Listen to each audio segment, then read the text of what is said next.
ओम नमः शिवाय। सभी भक्तजनों को सादर प्रणाम। भगवान भोलेनाथ अपनी कृपा सब पर बनाए रखें। दोस्तों, आज जो कहानी लेकर आए हैं वो एक गरीब परिवार में जन्मी लड़की की है। पढ़ने लिखने में बहुत ही होशियार है। भगवान भोलेनाथ कहते हैं कि कामयाबी गरीबी और अमीरी नहीं देखती है, वो लोगों से केवल मेहनत मांगती है। ये बात रानी नाम की लड़की ने सिद्ध कर दिया। तो चलिए शुरू करते हैं एक गरीब घर में जन्मी रानी बिटिया की कहानी। हमें आशा है कि आप इस गरीब बिटिया की कहानी जरूर सुनेंगे। एक रानी नाम की लड़की थी। वो अपने गांव में बहुत होशियार थी। उसे सब लोग पसंद करते थे। सभी को लगता था वो एक ना एक दिन आगे जरूर बढ़ेगी और गांव का नाम रोशन करेगी। लेकिन गांव बहुत गरीब था। रानी के पापा के पास पैसे नहीं थे, इसलिए रानी कुछ चीजें नहीं सीख पाती है। रानी दिन ब दिन कुछ न कुछ नया सीखने की कोशिश करती रहती थी। रानी का नया सीखने का यही लगन एक दिन उसका जीवन बदलने वाला था।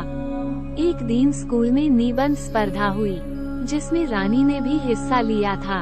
एक टीचर ने सभी बच्चों को कहा, आज सभी को निबंध लिखना है, लेकिन उसका टॉपिक है इंस्पिरेशन, जो हमारे जीवन में संघर्ष और मेहनत से कामयाबी हासिल करे। सभी बच्चे निबंध के विषय को समझने लगे, लेकिन क्या लिखना है वो पता नहीं चलता है। रानी ने तुरंत लिखना शुरू कर दिया। देखते ही देखते रानी ने एक पूरा निबंध लिख दिया और दूसरे बच्चे सोच रहे थे क्या लिखे। रानी ने निबंध मेरी कॉम बायोग्राफी जीवन पे लिखा। रानी का सुंदर निबंध और सुंदर लिखाई टीचर को बहुत पसंद आ गया। सभी टीचर ने निर्णय लिया कि रानी को अब राज्य कक्षा के निबंध स्पर्धा में हिस्सा लेने के लिए भेजा जाए। सभी टीचर की मदद लेके रानी राज्य कक्षा में निबंध स्पर्धा में भाग लिया। वहाँ पे भी रानी ने सेव एनवायरनमेंट पे बहुत अच्छा निबंध लिखा। देखने वाले को मोहित कर देने वाली सुंदर लिखाई, एकदम साफ सुथरा निबंध। रानी का निबंध सभी को इंस्पायर कर रहा था। कुछ समय के बाद राज्य कक्षा से रानी को एक संदेश आया कि इंटरनेशनल लेवल पे निबंध स्पर्धा है, जिसमें रानी को आना है। रानी ने निबंध स्पर्धा की तैयारी शुरू कर दिया था। जब वहाँ पे जाने की बारी आई और वो इंटरनेशनल लेवल पे गई, वहाँ पे रानी का रंग रूप देखते सभी हंस रहे थे। रानी बहुत नर्वस हो गई थी। इसने आज तक इतने बड़े बड़े लोग देखे नहीं थे और सभी के सुंदर कपड़े थे, पैरों में जूते थे। लेकिन रानी ने मन में ठान लिया, ये लोग मुझ पे हंस रहे हैं, उन्हें नहीं पता कि आज वो सब मुझसे हारने वाले हैं।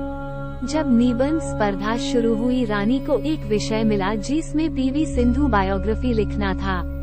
लेकिन मोहिनी ने उस विषय पे निबंध लिख दिया। जब नंबर की बारी आई, 50 लोगों में से केवल 10 को चुनना था। उसमें रानी का 10वां नंबर आया। लेकिन रानी ने हार नहीं मानी। जब नंबर 1 के लिए स्पर्धा हुई, जिसमें रानी का मनपसंद विषय मिल गया था, जिसमें लिखना था विराट कोहली बायोग्राफी। रानी ने एक दूसरे के तरफ देखा और मुस्कुराया और निबंध लिखने की शुरुआत कर दिया। देखते ही देखते ने कुछ ही समय में निबंध लिख लिया। रानी ने इतना सुंदर निबंध लिखा था कि निरीक्षक रानी के निबंध से निगाह हटा नहीं पाया और रानी को पहला नंबर दे दिया। रानी जब घर आती है मेडल लेके, तब गांव वाले बहुत खुश होते हैं। माँ और पापा खुशी के आंसू रोने लगते हैं। वीडियो पर अंत तक बने रहने के लिए आपका धन्यवाद। दोस्तों, रानी बिटिया की कहानी आपको कैसी लगी? अगर अच्छी लगी हो तो कृपया चैनल को सब्सक्राइब करें।